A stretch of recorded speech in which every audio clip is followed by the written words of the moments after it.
Welcome everyone. आज मैं आपके लिए लेकर आई हूँ एक ऐसी रेसिपी जो हर किसी को पसंद आएगी। जी हाँ, मैं बात कर रही हूँ टेस्टी और मुलायम तंदूरी नान पूरी की। इस रेसिपी को बनाने में आपको सिर्फ 30 मिनट का टाइम लगेगा और ये बिल्कुल होटल जैसी बनेगी। तो चलिए शुरू करते हैं और बनाते हैं टेस्टी और आसान नाश्ता। इसके लिए वीडियो को एंड तक देखिएगा और वीडियो पसंद आए तो प्लीज़ लाइक करके जाइएगा। एक मिक्सिंग बाउल ले लीजिए और इसमें हम 1.5 टीस्पून यानी 1.5 टीस्पून यीस्ट डालेंगे और साथ में इसमें हम डाल देंगे चीनी, शुगर पाउडर। तो नॉर्मल शुगर पाउडर है, ये 1.5 चम्मच डालना है, 1.5 टीस्पून। और साथ में हम इसमें डाल देंगे 1 कप गुनगुना पानी और पानी डालकर इसे अच्छे से हम मिक्स कर देंगे।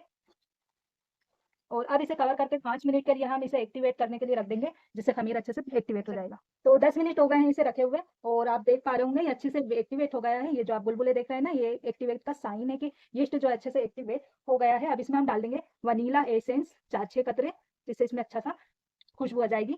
मिक्स कर देंगे। एक अंडा ले लेंगे हम और ये इसमें तोड़ लेंगे।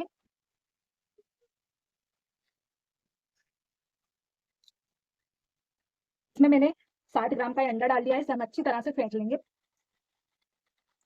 इसे फेंट लेने के बाद अब इसमें हम डाल देंगे दूध का powder 2 teaspoon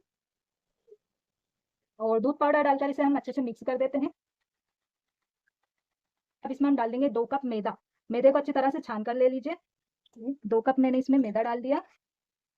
quarter tea spoon इसमें नमक डालेंगे और चम्मच से इसे हम अच्छी तरह से मिक्स कर देंगे। तो ये मिक्स हो गया है, इसे हम हाथ से मिला लेंगे।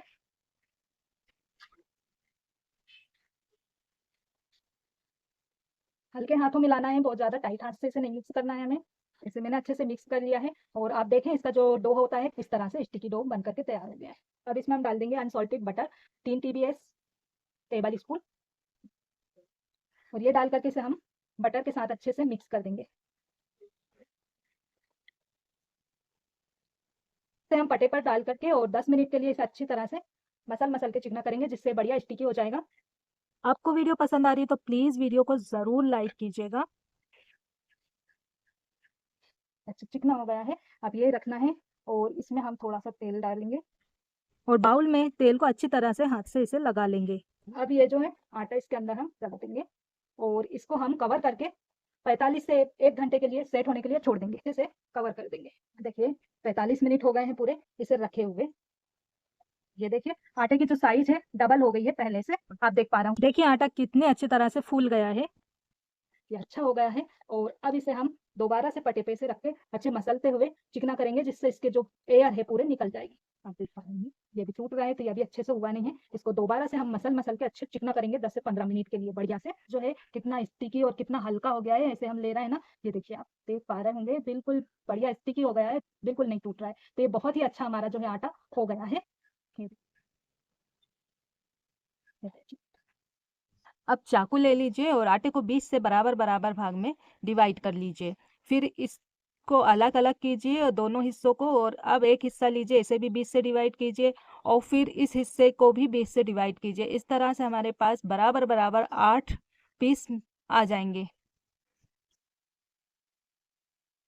अब इसमें से एक हिस्सा उठाना है और अच्छी तरह से इसे चिकने करते हुए लोई बना लेना है। इसी तरह से बाकी के सभी लोई बना लेना है। तैयार लोई को पन्नी पर रख करके ट्रे में रखते जाएं और जिससे ये आपस में चिपकेंगी नहीं। तो सारी लोई इसी तरह से बनाकर तैयार कर लेते हैं। तो देखिए यहाँ पर मैंने सारी लोई बना करके तैयार कर ली है और देखिए लोई कितनी हल्की हो गई हैं। अब एक एक लोई लेना है और इसे पूरियों जैसा गोल या फिर आप ओवल शेप में बेल कर तैयार कर लीजिए। देखिए इस तरह से। इसके लिए पटे पे थोड़ा सा मैदा डस्ट कर लीजिए या फिर इसमें तेल लगा लीजिए, बेलन पे भी पटे पे भी, जिससे कि पूरी जो है चिपकेगी नहीं। देखिए पूरी की साइज ये हल्की मोटी ही होती है, तो हमें इसे इतनी ही मोटी रखना है।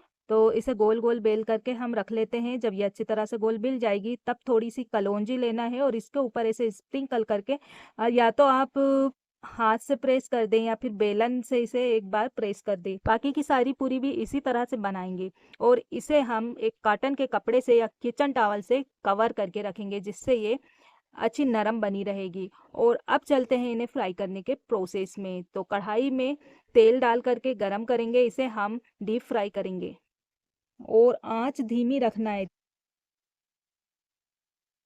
तो मीडियम आंच पर मीडियम तेल गरम करना, थोड़ा सा आटा डाल के देखना है लोई जो है ऊपर आ गई है।